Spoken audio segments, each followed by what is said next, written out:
ቀኔን ልጄን ከልጄ ጋር ቆመችውን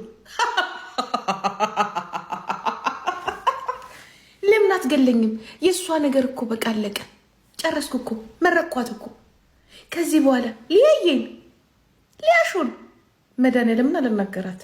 የክፉ ቀኔን ስትናገርኝ እንዳስተ በቃ እኮ ለእኔ እኮ ሰው እኮ ተለየ እኮ ለዩዋችሁ እኮ ማን እኔ ላይ ልናገራት አውጥታ ለምን አትረሽናችሁ? የልጄ እንደሚመለሰች እኔ እሷን እንዲያጠለጠልኩኝ ብታብጠለጥለኝም እሷስ እሺ ገንዘብ አስቸግሯት ነው ለይቱ። ዛሬ እኮ ከክፉዎቹ ጎን እኮ አልቆመችም። የኔ እናት ተይኝ አይደለም።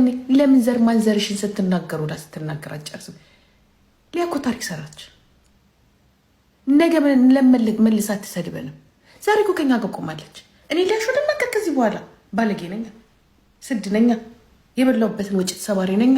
አንቺ ግማታ ለምን እያመጣች አታርድሽም? ምን አገባኝ እኔ ምን አገባኝ? ሰው መሆኗን እኮ አሳየችኝ። ያ የፈለገ ነገር እስከነ ምናምናችን እስከነ ጸባችን ለልጄ እውነቷን ከወጣችሁ እሷ ናት። አንቺ ግማታም ለምን አባሽ ነው የምናገርሽ? ለምን አውጥታ ትረሽንሽም? ዘር ማንዘርሽም መሳደብ አይደለም እያወጣችን ልጆቹን ለምን አትቀነጣጥሳቸውም? እነዛ ልጆች ቀንጥሳ ከኔ ጋር ነው የቆመችው። ምን አገባኝ? እውነቱን የተናገረችው ውሸት እኮ አይደለም። ግን የቀሩበትን ምክንያት ይናገሩ። እኔም እኮ ሰምቻለሁ ስላልተናገርኩ ነው እንዴ? አልመጡም። ውሸት እኮ አይደለም የተናገረችው። አልነበሩም እኮ አለመኖራቸውን አስረድተዋል።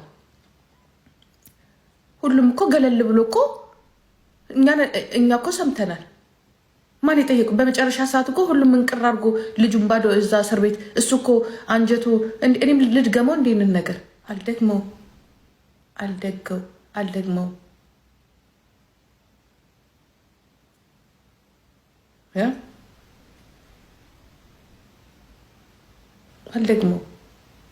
ምክንያቱም ኖርማል እኔ ምንድን ያልኩትኝ ይሄ ኖርማል ነው። ሰው በቆመ ጊዜ ነው ሰው የሚቆምለት። በወደቀ ጊዜ የሚቆምላችሁን ሰው እንዳትረሱ ጋይስ፣ እንዳትረሱ። ኦኬ። በወደቀ ጊዜ አብሮ የቆመላችሁን ሰው ለጥቅሙም ይሁን ለእውነቱም ይሁን እንዳትረሱ።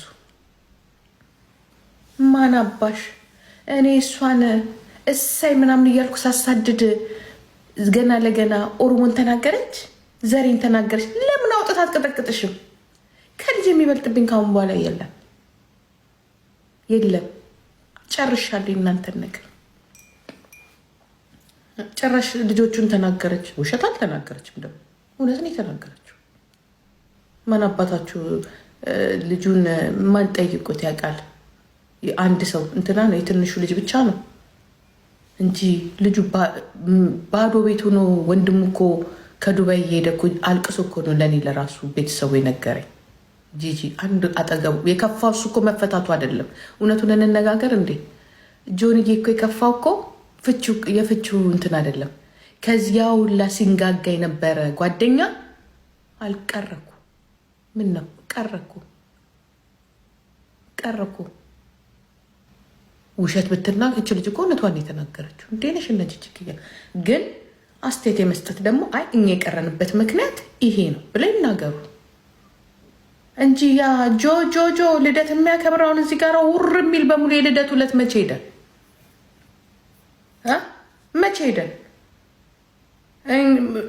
እኛ እንዳልጨመርበት ግን እኔ አልጨመርበትም። ለምን መሰላችሁም አልጨመርበት?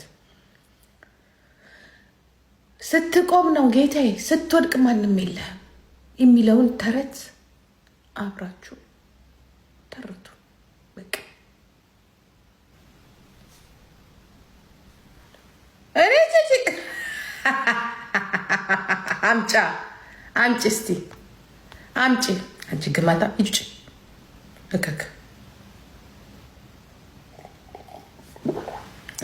ግን ምንድን ነው የተናገሩት? አሁን ለምሳሌ እናውም አልነበርኩም ኡጋንዳ ነበርኩኝ አለ። ትላንትና ነው ምናምን ኡጋንዳ መሆኑን ራሱ ገርሞኝ እኔ ደንቆኝ ሰው ለካ ኡጋንዳ ሆኖ ኢትዮጵያ ያለ ይመስላል።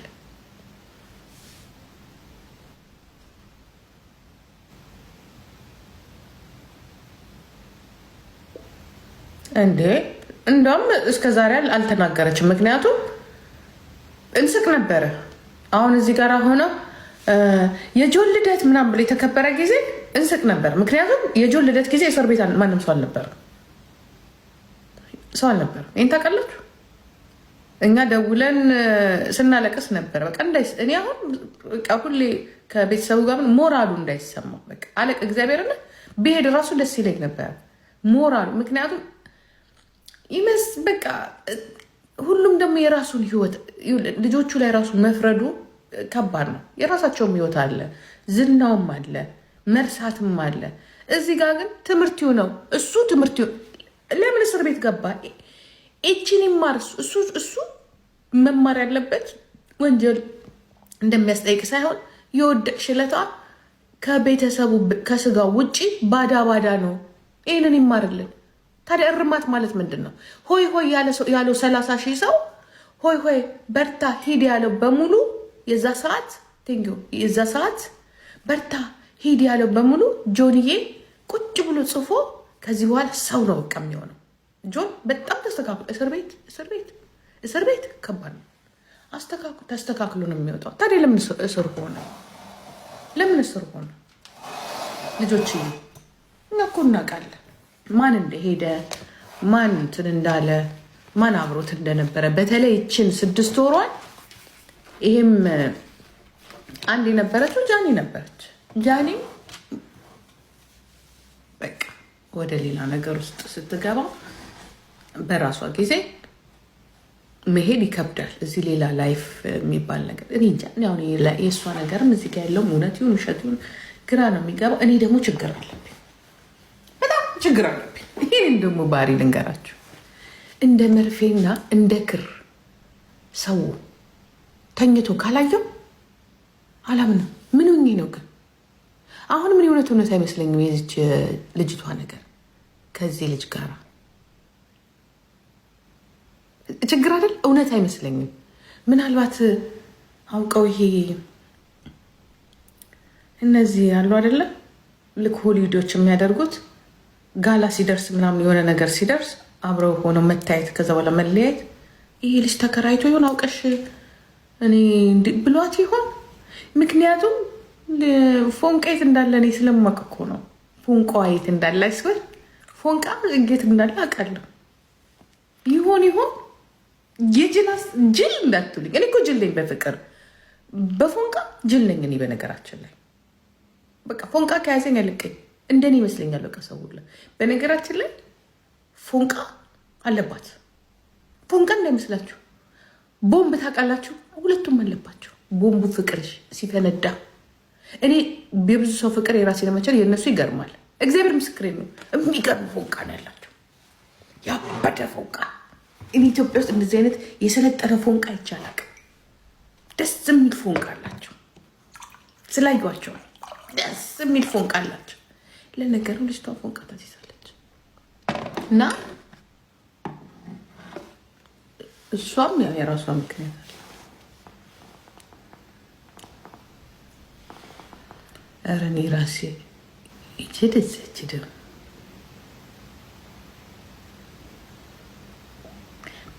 ፐርቬት ማለት ነው። ፔር